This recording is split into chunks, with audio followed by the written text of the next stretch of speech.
भागलपुर में श्री श्री आनंद मूर्ति का 104वां जन्मोत्सव का आयोजन।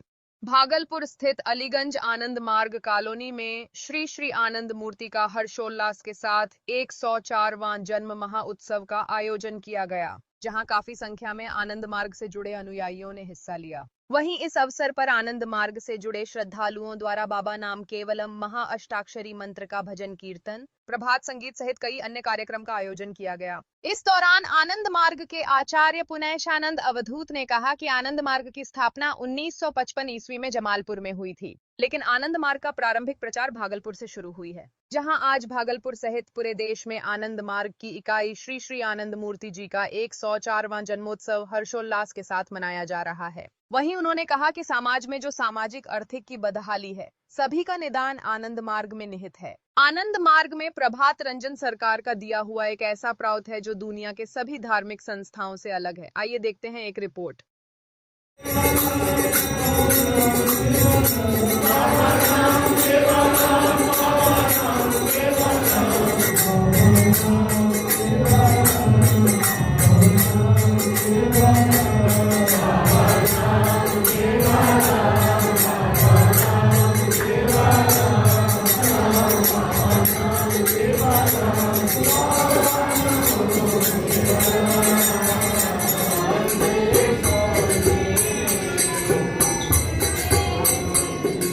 आज हम लोगों के गुरुदेव श्री श्री आनंद मूर्ति जी का 104वां जन्म दिवस है और ये पूरे दुनिया में आनंद मार्ग के सभी इकाइयों में मनाया जा रहा है। भागलपुर बहुत पुराना यूनिट है।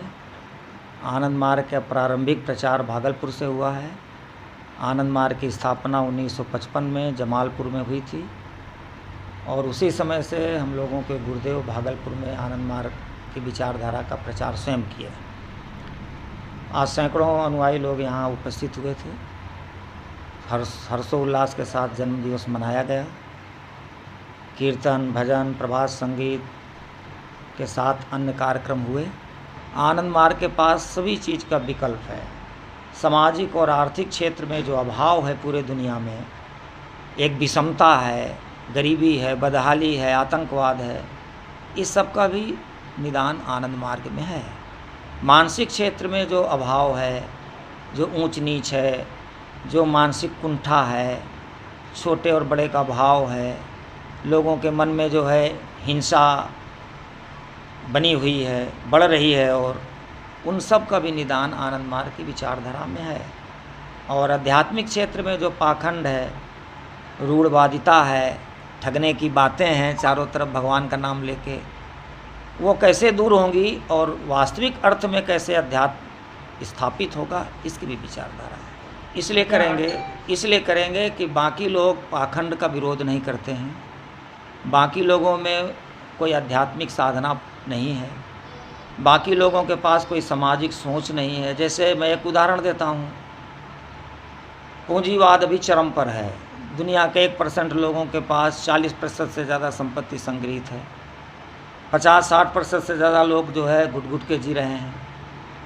इसके बारे में कोई नहीं बोलता है। ज़्यादातर धर्मगुरु बोल रहे हैं कि लोग अपने पिछले जन्म के संस्कार का भोग कर रहे हैं, पिछले जन्म के किए पापों का भोग कर रहे हैं, इसीलिए गरीब हैं।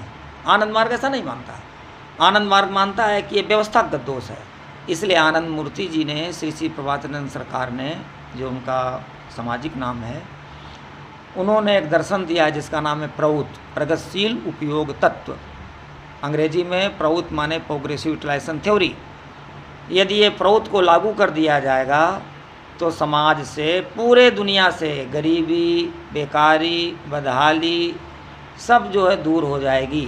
क्योंकि प्रउत की व्यवस्था में धन के केंद्रीकरण पर रोक है।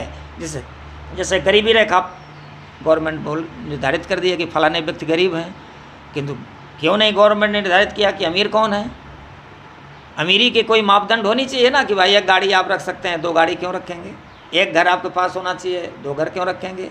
2-4 जोड़ी कपड़े होने चाहिए, हज़ारों जोड़ी कपड़े क्या ज़रूरत है? आपके पास 1-2 करोड़ बहुत है, हज़ारों करोड़ की क्या ज़रूरत है? इसलिए प्रउत जो है निर्बाध ढंग से धन संचय पर रोक लगाने की बात कर रहा है। और अधिकतम उपयोग की बात कर रहा है। यदि आपके पास संचय है, 4 घर हैं, तो उसका उपयोग तो नहीं हो रहा है। गाड़ी है तो खड़ी है, गाड़ी आप चलाएंगे, 2 गाड़ी तो एक साथ नहीं चला सकते हैं। इसलिए प्रभुत्व जो है अधिकतम उपयोग और विवेकपूर्ण वितरण की बात कर रहा है। ये एक सामाजिक, सांस्कृतिक, आर्थिक, राजनीतिक दर्शन है। उसी तरीके कत्लेआम हो रहा है, बहुत क्रूर तरीके से पशु पक्षियों को, जीव जंतुओं को मारा जा रहा है। आदमी अपने स्वार्थ के लिए जो है कत्लेआम कर रहा है। तो उनके द्वारा हम लोगों, गुरुदेव के द्वारा नव्य मानवतावाद एक विचारधारा है जिसको दिया गया है, जिसमें भक्ति तत्व मुख्य है। सभी उसी परमात्मा की संतान हैं। जितना हमें अपने प्राण से प्रेम है, उतना ही हमको जीवों के, दूसरों के प्राण से भी प्रेम होना होगा। यदि हम ऐसा नहीं करते हैं तो एक इकोलॉजिकल असंतुलन पैदा होगा, जो पूरे दुनिया में भी पैदा हो रहा है। लाखों मुर्गी, बकरी, बकरा, जानवर निर्दयतापूर्वक काटे जा रहे हैं।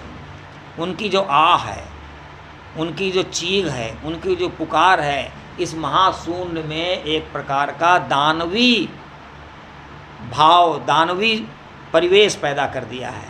इसलिए आदमी जो है हिंसक और खूंखार होते जा रहा है, एक दूसरे को ठग रहा है, एक दूसरे को मार रहा है, स्वार्थी होते जा रहा है, समाज समाप्त होते जा रहा है।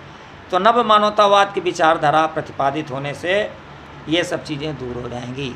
रह गई भगवान, हम किसी चीज़ को भगवान मान सकते हैं, सब में भगवान का वास है। किंतु जो है हम यदि बोलेंगे कि यही मंदिर में भगवान है, इसी मस्जिद में भगवान है, इसी गुरुद्वारे में भगवान है, तो ये मजहबी सोच है। जब हम कह रहे हैं कि वो कण-कण में हैं, तो फिर इसकी कोई आवश्यकता नहीं है। इसलिए हम लोग योग साधना, आत्मा ही परमात्मा है, इसको सिद्ध करने के लिए ध्यान साधना करते हैं। अपने मन को इंद्रियों से हटा के आत्मा में मिलाते हैं, आत्मा परमात्मा मिलाते हैं। यही अंतर्मुखी गति है। आँखें और इंद्रियों के द्वारा मन हमारा बहिर्मुखी होता है, उसको हम योग साधना के द्वारा अंतर्मुखी बनाते हैं और परमानंद की अनुभूति करते हैं।